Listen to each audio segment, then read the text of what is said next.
Most people believe they spend too much money because they lack discipline. They think they need stricter budgets, more self-control, or better financial planning.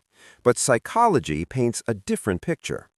In reality, stress is one of the strongest triggers for unnecessary spending, not because you're unreasonable, but because stress changes your brain.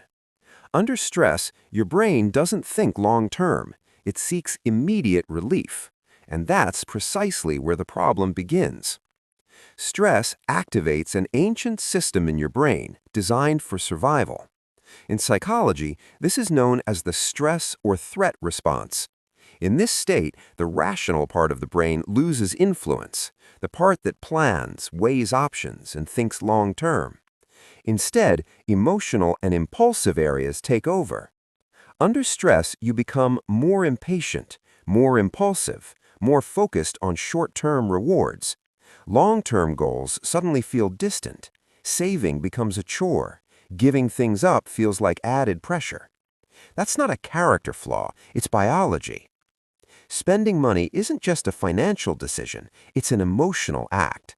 When we buy things, dopamine is released, a neurotransmitter associated with reward and relief.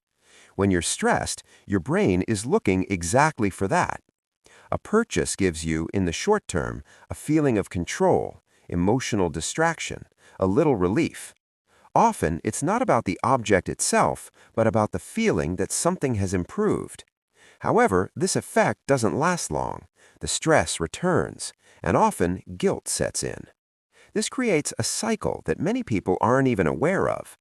Stress-related spending rarely has an extreme effect. It usually involves small amounts, seemingly sensible purchases, well-reasoned decisions. Psychology calls this emotional rationalization. Your brain provides logical explanations for emotional impulses. I deserve this. It's not that expensive. I need it after this week. Each decision seems harmless on its own, but over time they add up. The real problem isn't the money, it's the unacknowledged stress behind it. Many try to combat stress-related spending with even more control, but stress reacts poorly to pressure. Rigid rules increase internal strain. They exacerbate stress instead of reducing it. That's why many budgets collapse precisely when life becomes particularly demanding.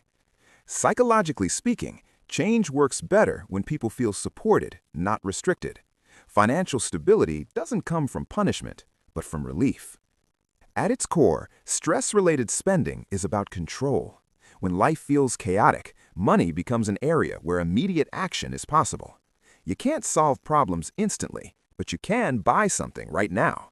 This action gives the brain a sense of influence. So the crucial question isn't, why am I bad with money? But where am I lacking stability or control right now? This perspective changes everything. Psychological research shows sustainable change doesn't begin with prohibitions, but with regulating the nervous system. 3 effective strategies. First, delay instead of prohibit. Put a break between the impulse and the purchase. Even 24 hours are often enough for rational thinking to return. Second, replace stress relief. Exercise, short walks, writing, or breathing exercises can reduce stress without costing money. Third, planned conscious spending. Planned purchases lose their emotional function. They become decisions again, not reactions.